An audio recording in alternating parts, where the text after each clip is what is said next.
하나님은 이스라엘 백성들을 광야에서 인도하시면서 그 백성뿐만 아니라 하나님을 믿는 모든 성도들이 하나님의 은혜를 잊지 말고 또한 천국의 알곡으로 입성할 것을 하나님은 원하십니다. 그래서 우리는 오늘 그 말씀에 순종을 해서 추수감사절기 예배를 하나님께 드리고 있습니다. 여러분, 이 말씀은 주보를 보시면 아시지만 어디서 주셨느냐? 광야에서 주셨습니다. 아직 하나님이 말씀하신 가나안 땅을 들어가지 않았습니다. 그런데 그 광야에서 하나님은 말씀을 주시는데 이 무교병을 지키라 이렇게 말씀을 합니다. 이 무교병이라는 것은 빵 속에 아무것도 넣지 않는 빵, 그 빵을 가지고 하나님이 출발하라 그랬죠.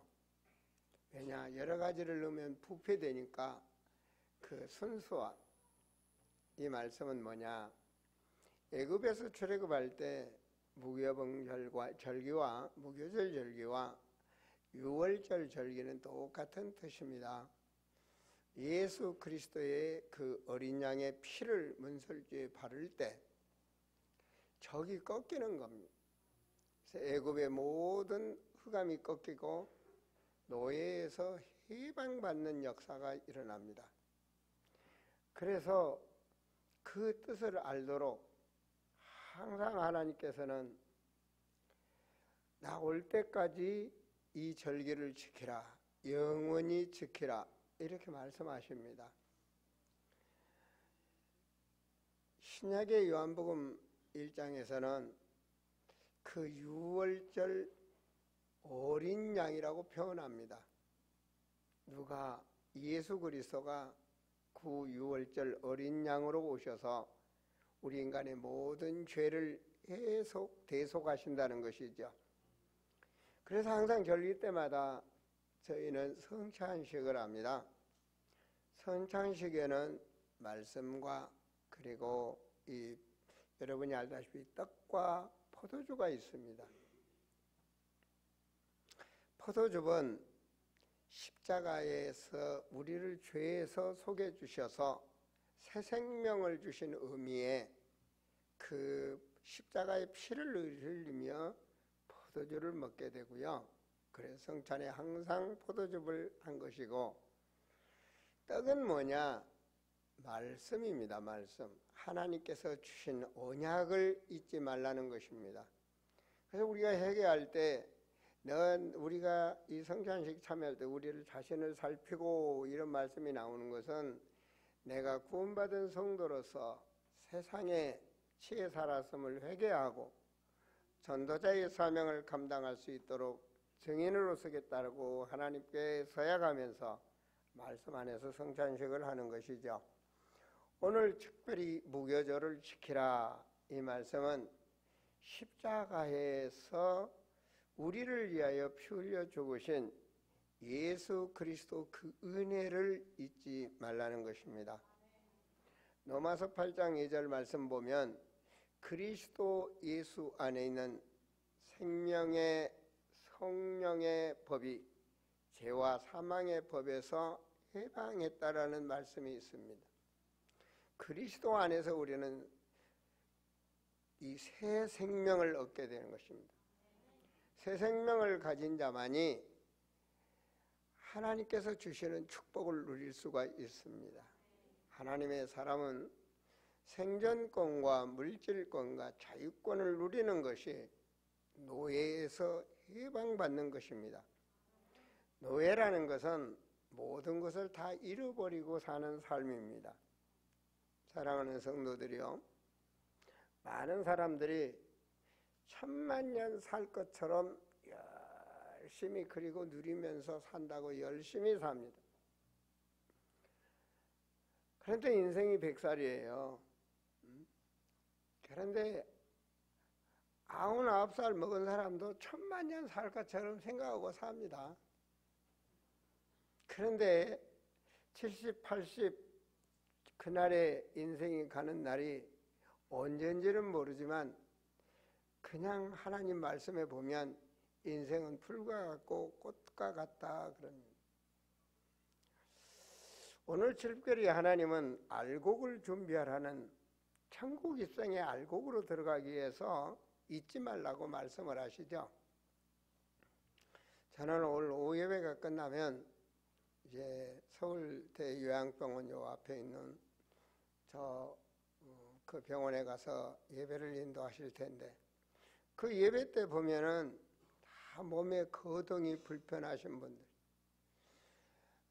거기에 와 있습니다. 사람의 힘을 의지하지 아니하면 안 되는 노인들이 와서 예배를 드립니다.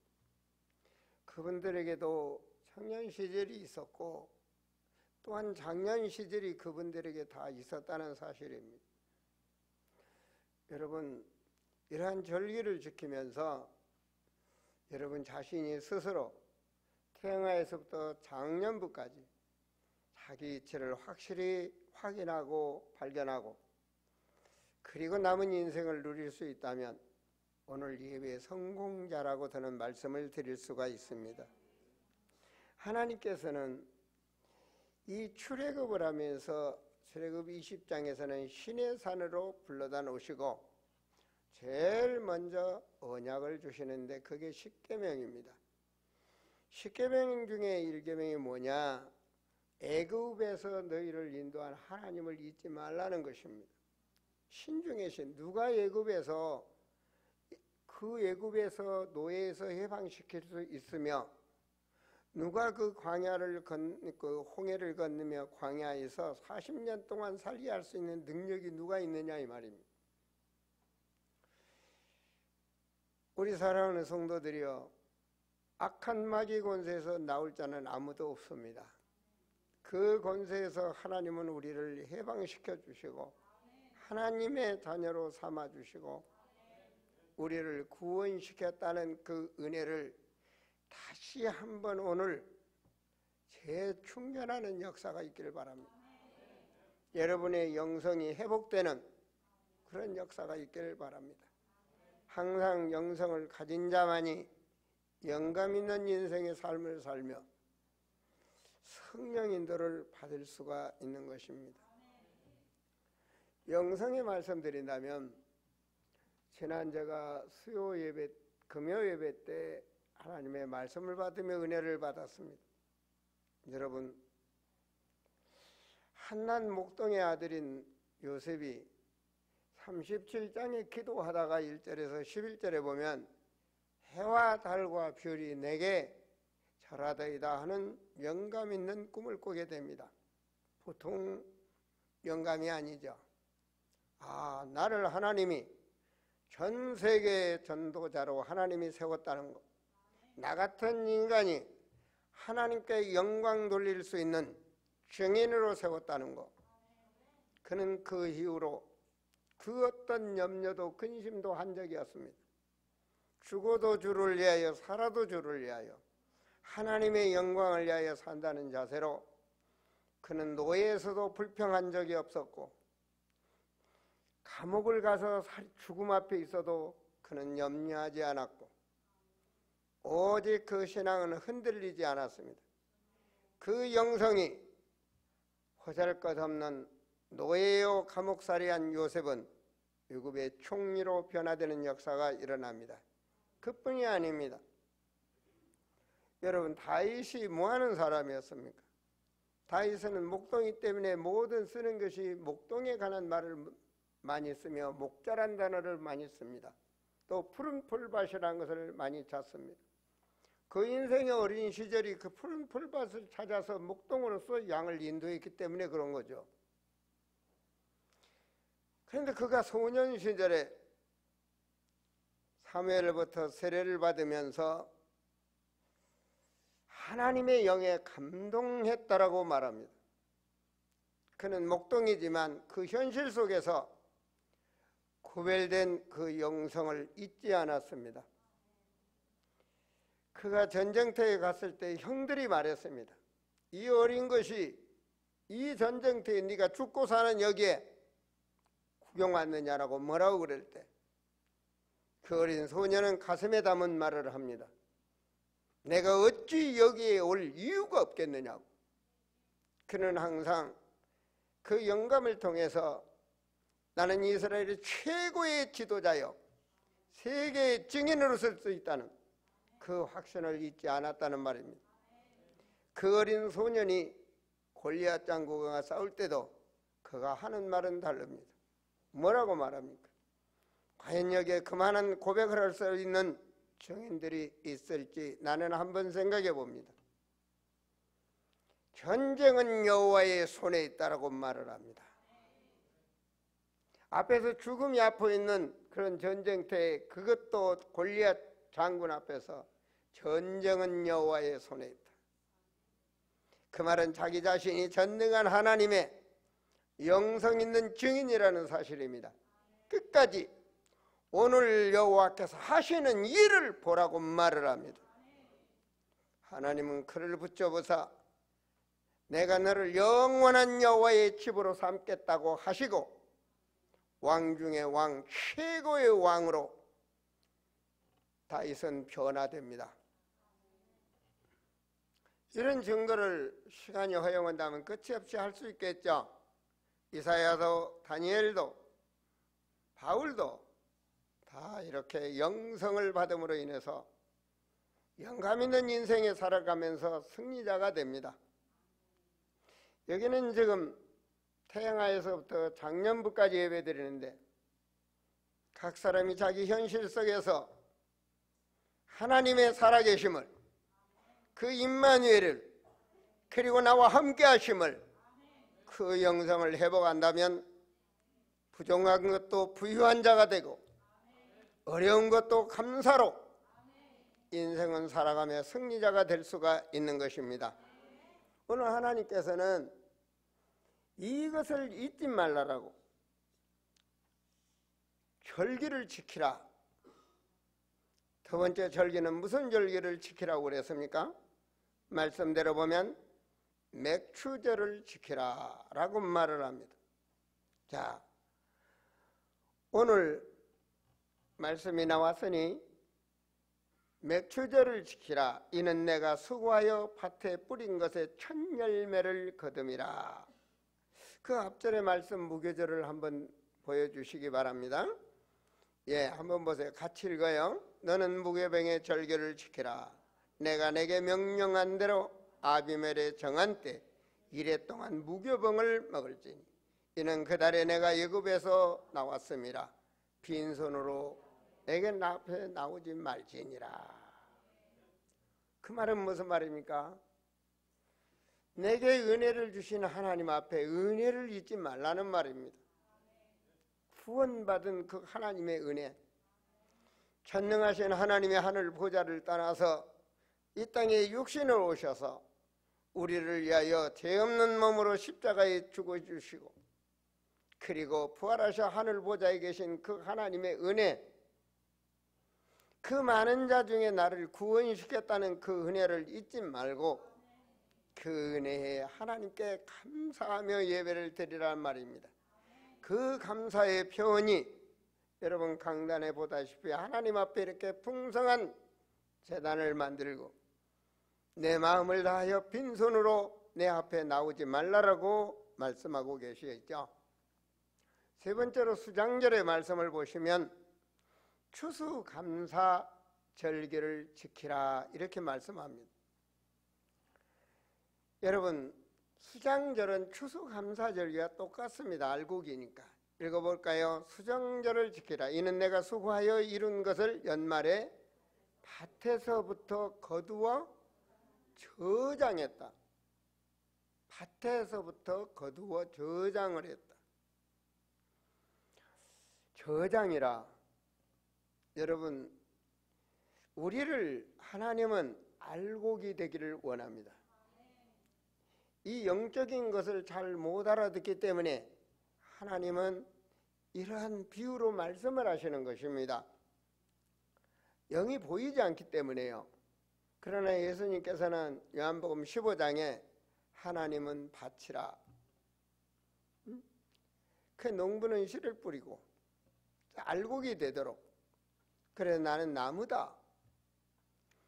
그래서 너희가 내 가지가 돼서 내 몸에 붙어 있어야 열매를 맺는다. 그러면서 15절과 16절의 말씀에 보면 너희가 나를 택한 것이 아니고 내가 너희를 택했다. 그리고 너희에게 항상 열매가 있도록 하나님이 모든 것을 준비해 놨다. 우리는 천국을 갈 때 천국은 영원한 우리가 살아가야 될 나라요. 곡식으로 말하면 창고입니다. 그 창고에 우리는 알곡으로 들어가는 것입니다. 알곡으로. 그래서 그동안 우리에게 하나님이 베풀어 주신 그 은혜를 감사하고 그 감사함으로 예배를 드리는 것입니다. 오늘 말씀해 보면 수장절에서 출애굽기 20장 18절과 19절에 18절과 19절을 한번 읽어볼까요? 너는 내 제물의 피를 유괴범과 함께 드리지 말며 내 절개 제물의 기름을 아침까지 남겨주지 말라. 이 말씀이 무슨 말인가? 제단에 드릴 피와 유괴병, 그 말은 그때는 이렇게 드렸습니다. 지금은 모두가 물질로 드리죠. 제물의 기름을 아침까지 남겨두지 말라. 이 말은 그 항상 하나님 앞에 헌신하고 있는 곳에 어떤 분이 항상 흑암은 역사합니다. 그래서 마음을 변하지 말라. 23절 19절에 보면 내 토지에서 처음 거둔 열매에 가장 좋은 것을 가져다가 너희 하나님 여호와의 전에 드릴지니라. 아멘. 근데 그 다음에 뭐가 나옵니까? 너는 염소 새끼를 어미의 젖으로 삼지 말지니라. 이것저것 헌금을 혼돈하지 말라는 말씀입니다. 감사하면 감사의 예물, 11조는 11조의 예물, 주일의 예물은 주일의 예물, 항상 서운의 예물은 서운의 예물, 일천번제의 예물은 일천번제의 예물, 두리뭉실한 헌금을 하지 말고 하나님 앞에 내 마음을 내가 하나님 앞에 서원하며 일천번제의 제단을 쌓습니다.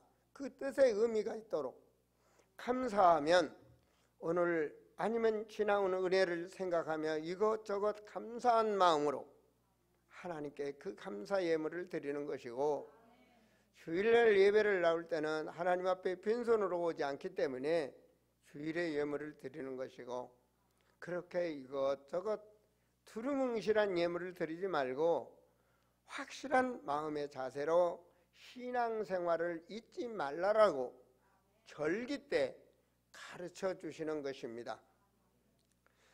자, 또한 이렇게 항상 잊지 않고 드리면 하나님께서는 그 지키는 자에게 축복을 주신다고 말씀하셨습니다. 오늘 말씀 20절을 한번 보시기 바랍니다. 20절 말씀이 떴네요. 같이 읽어볼까요? 내가 사자를 내 앞서 보내어 내 길에서 너를 뭐하며? 하나님 보호한다.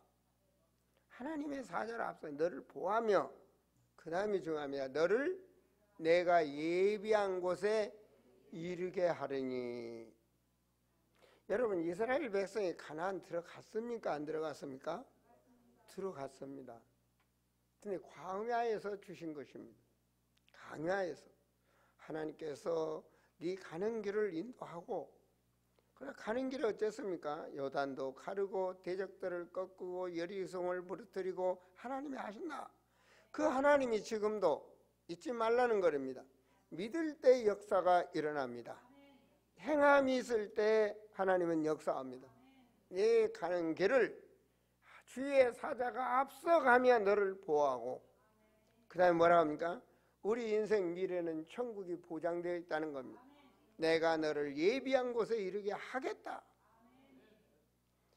구원의 축복이라는 것은 미래가 보장되는 축복인 것입니다. 우리는 미래가 보장됐다는, 현실은 마귀 자녀가 하나님 자녀로 바뀌어서 새 생명을 얻은 것입니다. 우리는 갈 때 찬송하며 감사하고 기도하며 그 길을 가야 되는 것입니다. 미래가 축복된 축복. 두 번째는 저는 축복을 찾아왔습니다. 두 번째 주보에 보시면 불가항력적 축복이라고 제가 말씀을 띄웠습니다. 출애굽기 23장 22절 말씀을 한번 같이 읽어볼까요? 내가 그의 목소리를 잘 청종하고, 아멘, 내 모든 말대로 뭐하면 지켜야 되겠죠. 내가 내 원수에게 원수가 되고 내 대적에게 대적이 될지라. 이거는 불가항력적 축복입니다. 저는 출애굽기 22장 2절과 3절의 말씀을 너무너무 좋아합니다. 내가 믿을 때 하나님은 내게 이 복을 주시는 줄로 믿습니다. 내가 행하고 순종할 때 이 축복은 내 것이 되는 줄로 믿습니다. 내가 너로 큰 민족을 이루고 내게 복을 주어 내 이름을 창대하게 하리니 너는 복의 근원이 될지라. 복이 되리라 이렇게 말했는데 이건 번역이 잘못된 겁니다. 이거. 그전 성경에는 복의 근원이 될지라 이렇게 말씀했어요. 복받을 수밖에 없는 하나님이 우리의 배경이라는 얘기입니다. 불가항력적인 축복을 23절에 주고 있습니다. 너를 축복하는 자에게는 내가 축복하고 너를 저주하는 자에게는 내가 저주하겠다. 난 너를 통해서 하겠다는 겁니다. 하나님은 나를 통해서 하겠다는 거예요. 여러분 저를 한번 따라서 해보세요. 하나님은 나를 통해서 하신다. 이 확신이 있어야 됩니다. 하나님은 나를 통해서 하신다. 그래야 그 대표적인 축복이요 근원적인 축복을 누릴 수가 있는 것입니다. 우리 미래는 보장되었습니다. 그것이 오늘 여러분에게 심어지셔야 됩니다. 그때 여러분의 가정은 세상을 살리는 역사가 일어납니다. 전도는 어디서 하느냐? 여러분 자신이 되어져야 됩니다. 하나님께서 예루살렘, 사마리아, 땅끝 이 말은 내가 되어져야 되는 것입니다. 내가 되어져야 내 가정이 사는 것입니다. 아시겠습니까? 내가 되어져야 내 가정이 사는 거다. 여러분 가정에 재단을 쌓는다는 것은 중요합니다. 지금부터 한 20여 년 전에 3살 먹은 애가 뒤집지도 못하고 그냥 이상한 애가 새벽재단에 어머니가 데리고 와서 예배 드렸습니다.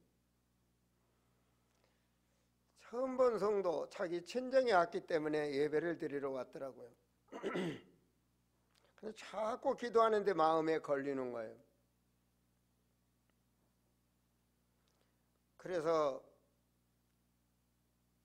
그 친정에 오는 그 어머니가 저희 교회 집사님이기 때문에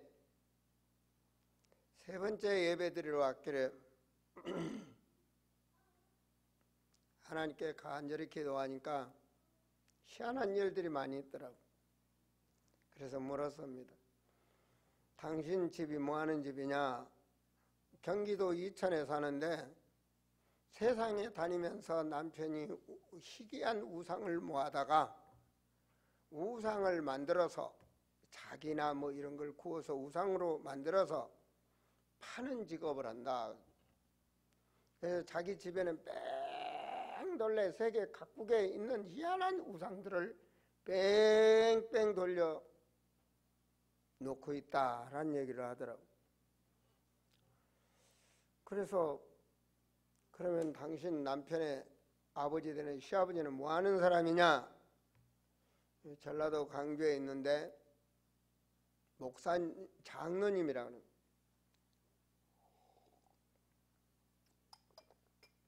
자기 남편이 큰아들이고 자기 둘째 아들이 신학을 해서 목사가 됐는데 섬기는 교회에서 장로가 많은 문제를 일으키고 성도 일부를 데리고 자기 아들이 목회하는 교회로 옮겼다는 말을 들었습니다.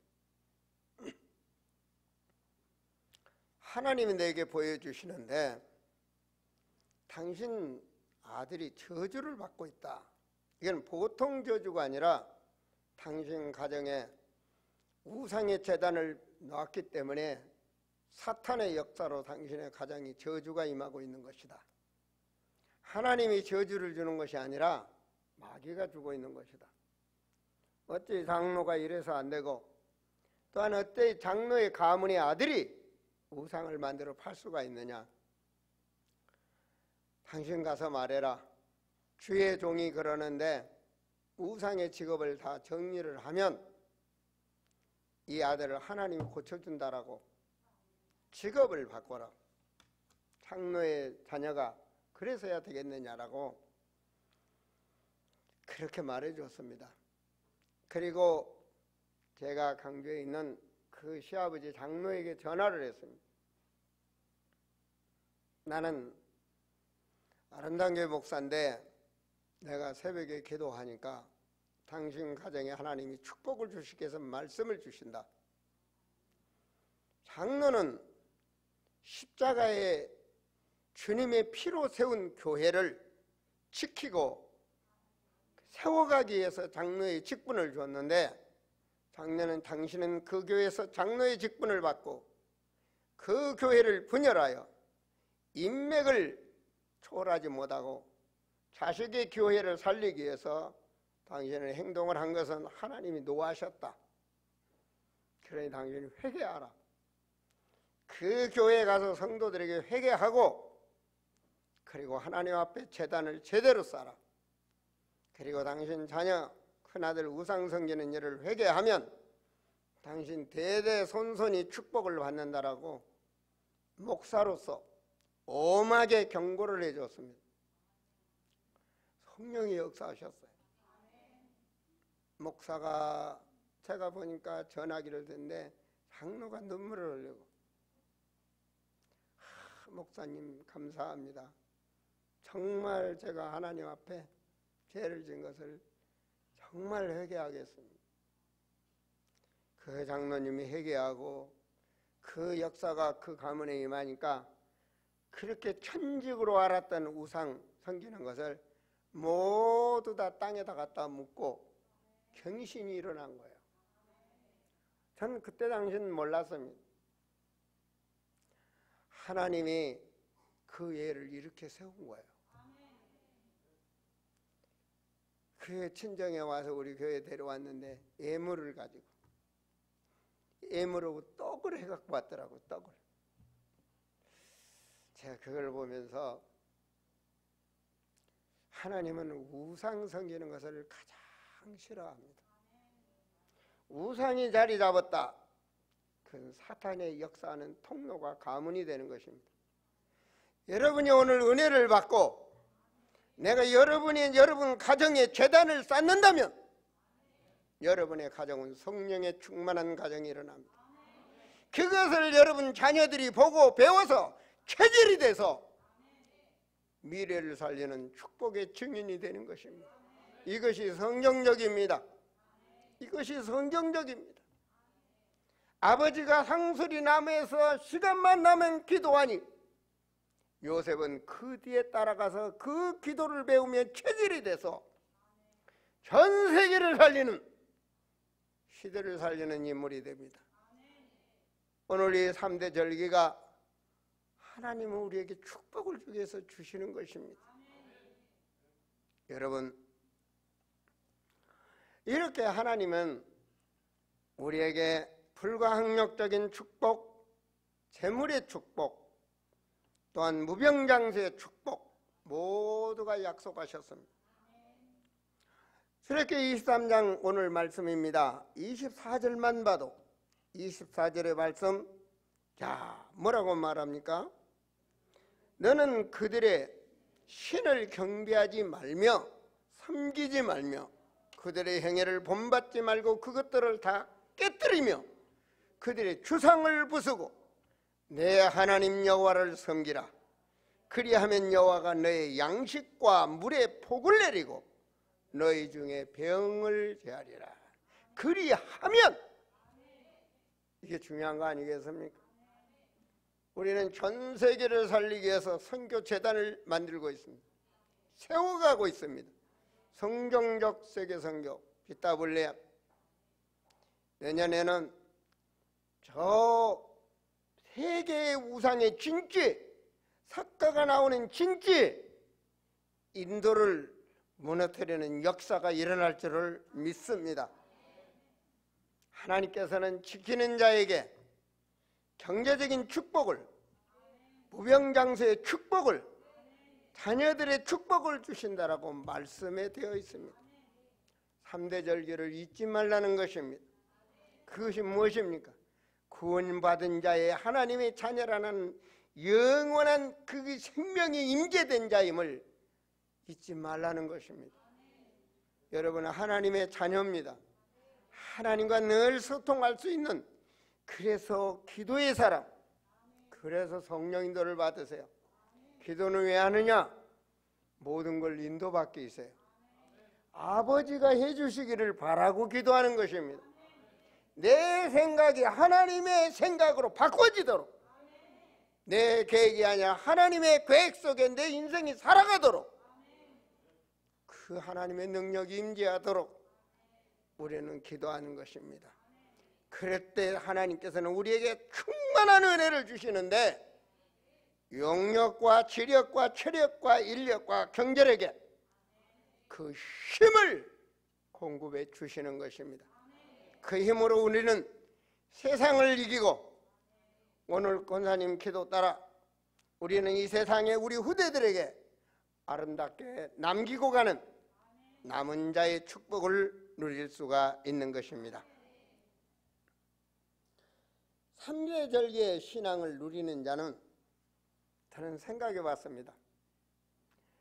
하나님이 함께 하시고 하나님이 인도하시고 하나님이 역사하신다면 우리는 뭐가 되어야 되겠습니까? 항상 기뻐하라. 같이 한번 읽어보세요. 항상 기뻐하라. 쉬지 말고 기도해라. 범사에 감사. 이것이 그리스도 예수 안에서 너희를 향하신 하나님의 뜻이니라. 그럼 되는 거 아니겠습니까? 어려운 것도 하나님의 은혜요, 문제도 하나님의 은혜요, 사건에도 하나님의 은혜요. 하나님의 은혜라. 하나님의 은혜라. 제가 어제 사명자반 애들을 인도하는데 성경을 부르고 성경을 찾으라 그랬더니 한 학생이 성경을 딱 엎어버려. 이 성경은 하나님의 말씀입니다. 성경을 엎어버려. 자, 성경을 엎으라. 뭐가 할까요? 성경을 목사님이 찾아 읽으라는데 성경을 엎어. 너 뭐하냐? 성경 펴서 읽어라. 딱 때려보고. 너 나가. 들어오는 건 천천히 돼. 나가는 건 뛰어나가는 거예요. 너 나가. 그러면 저는 바로 목사님 잘못했습니다. 성경 읽겠습니다. 그럼 얼마나 좋겠어요. 밖으로 뛰어나가 버려요. 항상 마귀는 우리 옆에 붙어 있습니다. 제가 그걸 보면서 기도를 마음속에 좀 해야 되겠구나 그런 생각을 했는데요. 여러분 항상 속지 마시기 바랍니다. 그런다 할지라도 여러분의 마음은 그 어떠한 일을 당하더라도 하나님 뭐라 그랬죠? 기뻐하라. 내가 살아야 되니까요. 내가 살아야 돼요. 그래야 그 환경을 이길 수가 있어요. 내가 살아야 그 사탄을 꺾을 수가 있단 말입니다. 성령은 마귀는 엎게 만들고 성령은 펴서 봐서 은혜 받게 만드는 것입니다. 그럼 내가 기뻐야지. 내가 기도해야죠. 내가 기도해야 되는데 쉬지 말고 기도해야 돼. 내가 쉬지 말고 기도해야 돼. 여러분 하나님의 언약, 시대적인 언약입니다. 부활하셔서 주신 그 말씀, 다시 온다 하면서 지키라 말씀, 세상 끝날까지 너와 함께하는 그 영권의 비밀, 성경적 세계 선교가 바로 언약 중의 언약입니다. 언약. 이것을 나의 천명으로, 그래서 하나님이 나를 부르셨다는 그 소명, 나에 대한 의식이 살아나고 그 사명 속에 살아간다면 다릅니다.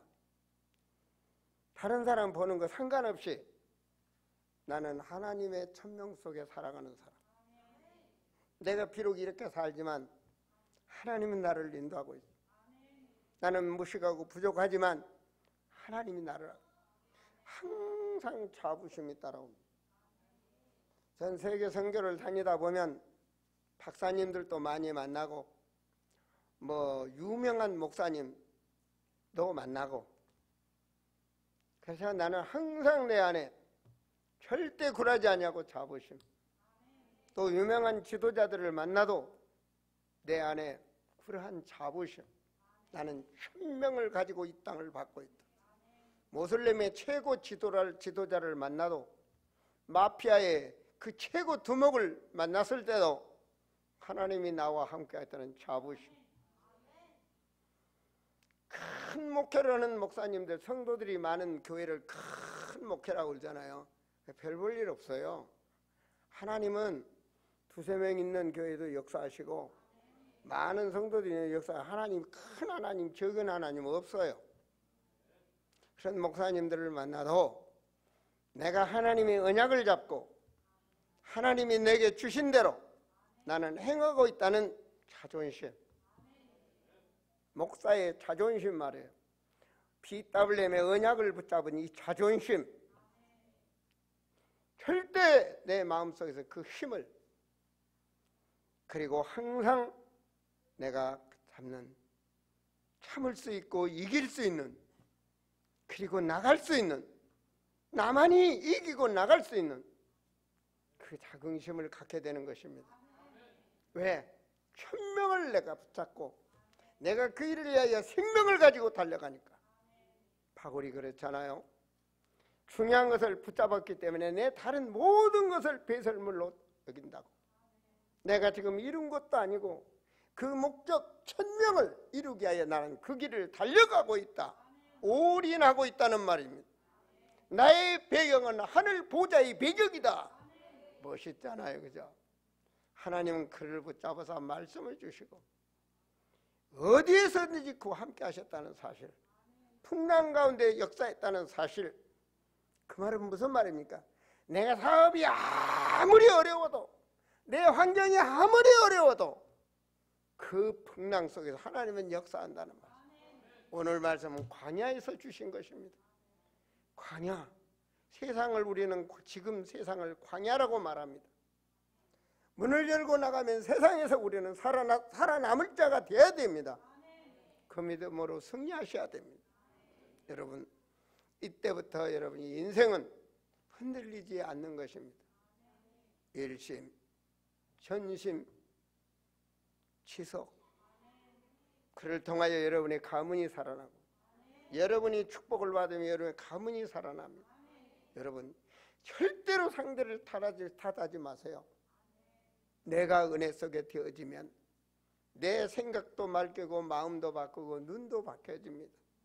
내게 고정된 그것은 그 한계를 넘지 못합니다.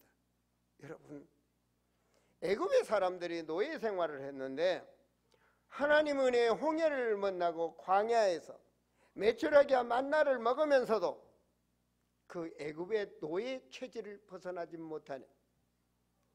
그래서 광야 40년을 헤매게 되는 것입니다. 우리는 그렇게 살아서는 안 됩니다. 저는 미얀마를 가서 꼭 외칩니다. 미얀마 사람들은 뭐가 들어있냐? 우리는 없습니다. 우리는 가난합니다. 하나에서 10까지, 미국에서, 호주에서, 대한민국에서 그 누구든지 만나면 다른 목사님 힘에 의해서 그 나라는 잘 사니까 그 생각을 가지고 있습니다.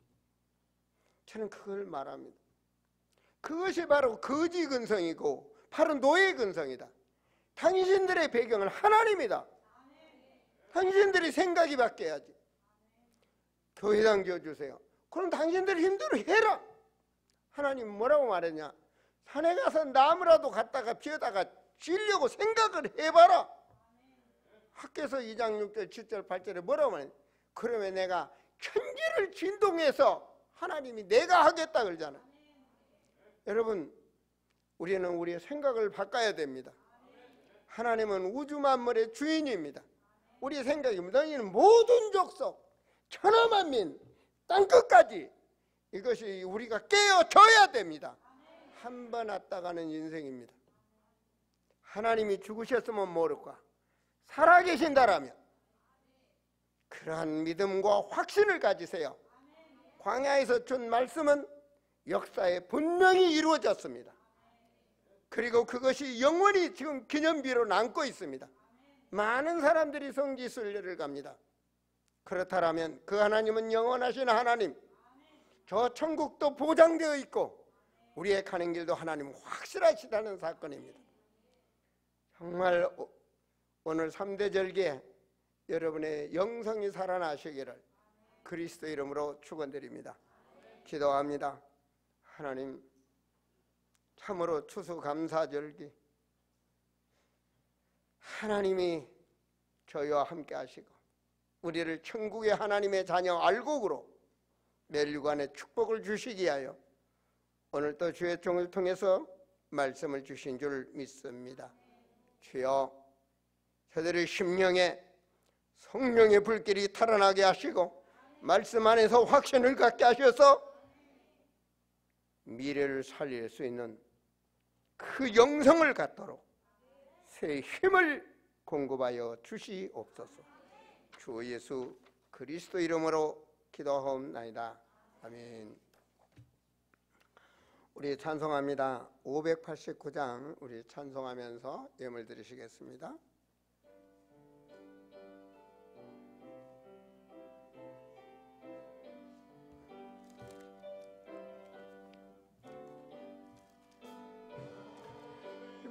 이분들의 익은 곡식 황금 물결 뒤지며 어디든지 태양빛에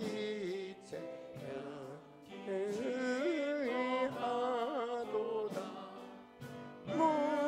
무르익은 저 곡식은 낯을 기다리는데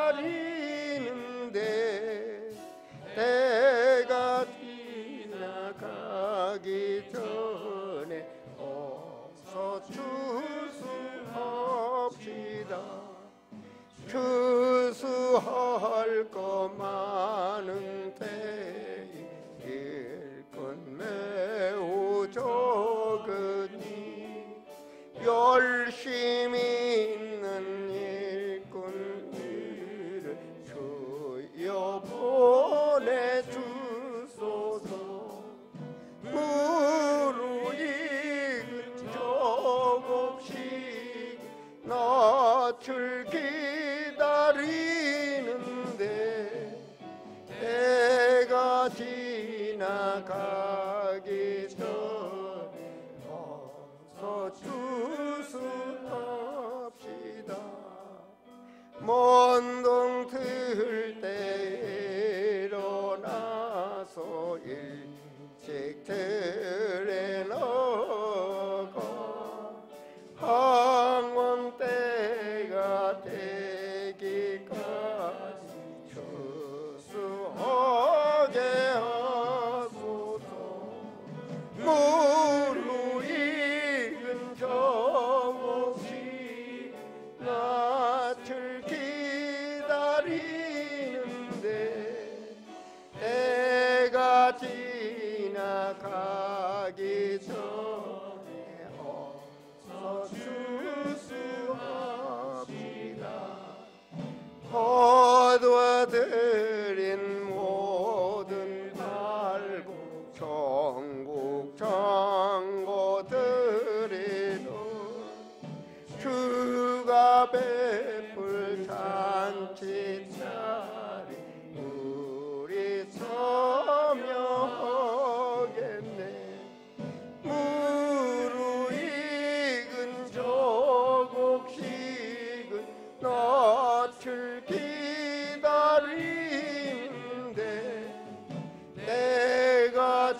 제게 맡겨준 모든 하나님의 부름받아 나온 우리 사랑하는 성도들 모두가 알곡이 되도록 성령께서 인을 치시고 역사에 주시기를 원합니다. 나의 부족함과 나의 허물을 덮으시고 하나님 은혜를 내려주셔서 한 사람도 낙오자가 되지 아니하고 그날에 하나님 앞에 서는 그날 다 칭찬받는 참으로 아름다운 전에 예배드린 성도들이 되게 하옵소서. 마음을 담아 하나님께 예물 드렸습니다. 이 행함과 헌신을 하나님 온전히 흡양하여 주시기를 원하며 주의 능한 손이 함께하사 드려진 예물마다 증거를 주시기를 원하며 모든 헌물과 헌신이 영으로 충만하게 역사하셔서 영성 있는 증인들이 되도록 풍요롭고 넉넉하게 축복하여 주시옵소서. 주 예수 그리스도 이름으로 기도하옵나이다. 아멘. 우리 성찬 요원들 나와주시고 성찬식을 하겠습니다.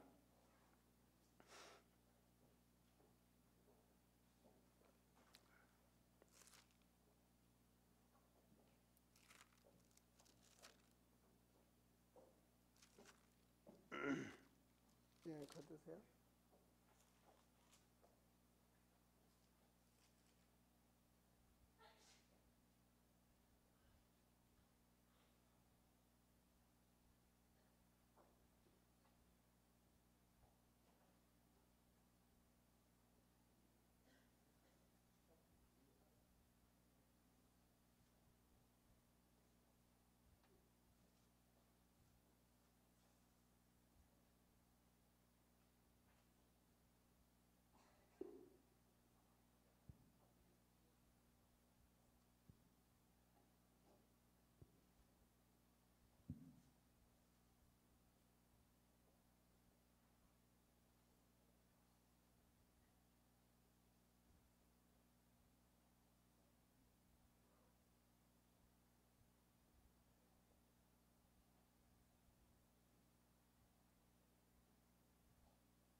고린도전서의 11장 23절부터 제가 한번 읽겠습니다. 내가 너에게 전한 것은 주께서 받은 것이니 곧 주 예수께서 잡히시던 밤에 떡을 가지사 축사하시고 떼어 이르시되 이것은 너희를 위하는 내 몸이니 이것을 행하여 나를 기념하라 하시고 식후에 또한 그와 같이 잔을 가지시고 이르시되 이 잔은 내 피로 세운 새 언약이니 이것을 행하여 마실 때마다 나를 기념하라 하셨으니 너희가 이 떡을 먹으며 이 잔을 마실 때마다 주의 죽으심을 그가 오실 때까지 전하는 것이니라. 아멘. 이 성찬 예식입니다. 너희가 이 떡을 먹으며 이 잔을 마실 때마다 주의 죽으심을 그가 오실 때까지 전하는 것이니라. 성찬 예식의 이 의미가 여기에 있는 것입니다. 그러므로 누구든지 주의 떡이나 잔을 합당하지 않게 먹고 마시는 자는 주의 몸과 피에 대하여 죄를 짓는 것이니라. 사람이 자기를 살피고 그 후에야 이 떡을 먹고 이 잔을 마실지니 주의 몸을 분별하지 못하고 먹고 마시는 자는 자기의 죄를 먹고 마시는 것이니라. 구원받은 사람은 예수 그리스도를 증거하는 증인으로 살아가는 것입니다. 어디서요? 여러분 있는 곳에서요. 여러분 가정에서, 교회에서, 직장에서 그리스도인답게 산다는 거 잊지 마시고 명심하시기 바랍니다. 그래서 교회는 성찬 예식은 다른 분들은 이 예식을 세례를 받지 않는 분들은 성찬 예식에 참여하지 않습니다. 앉아만 계시고, 바로 우리 세례교인들 이상은 성찬 예식에 참여하는데 신앙의 그 본문을 이제 교회 오신 분들 앞에 보여주는 그런 신앙으로 성장하시기 바랍니다. 우리 한번 찬송합니다. 찬송가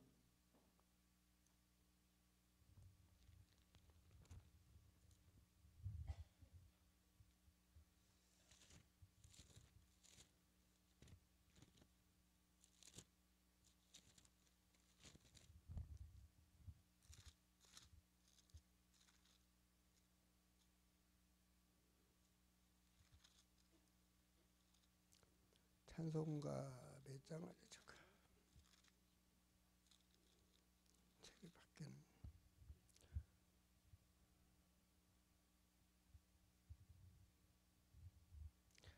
우리 찬송가 151장 1절과 3절만 하겠습니다. 151장 1절과 3절.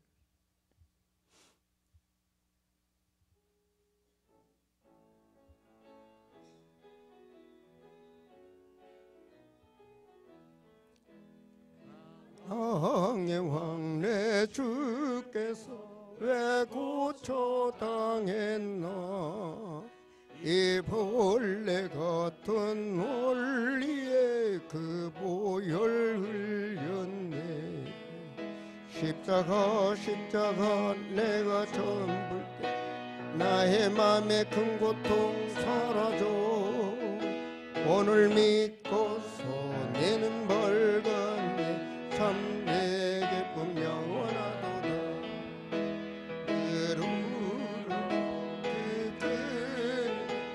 받아볼 수 없네. 여전히 몸 바쳐서 주의 일쓰리. 십자가 내가 처음 볼 때 나의 맘에 큰 고통 사라져. 오늘 믿고서 내는 벌받네. 내게 품 영원하도다. 하나님, 이제 하나님 앞에 성찬 예식을 행하고자 합니다. 아버지여, 그 보혈의 능력이 각 사람에게 임하게 하시고 참으로 떡을 먹는 그 심령 속에 언약의 말씀이 살아나게 하여 주셔서 언약의 사람으로 비전을 가지고 꿈을 가지고 미래를 살아갈 수 있는 영성 있는 하나님의 사람으로 오늘 전무후무한 그 역사가 각 사람에게 임하게 하여 주시옵소서. 주 예수 그리스도 이름으로 기도하옵나이다. 아멘.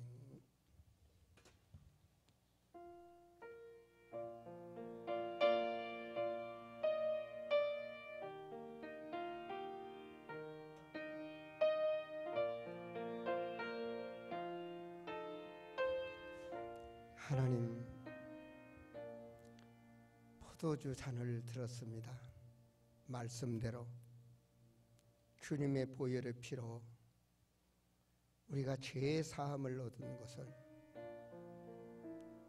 그리스도 안에 새로운 피조물로 거듭날 수 있도록 우리의 생각과 마음과 의식이 온 육이 그리스도인으로 인쳐지는 역사가 일어나게 하시고 영원한 생명을 가진 자로 영적 생명 증인으로 살아갈 수 있도록 힘을 공급하여 주시옵소서. 이 잔을 마시는 자마다 연약한 자가 강건하게 되기를 원하오며 눌린 자가 해방받기를 원하며 막힌 자가 열려지는 역사가 있기를 원합니다.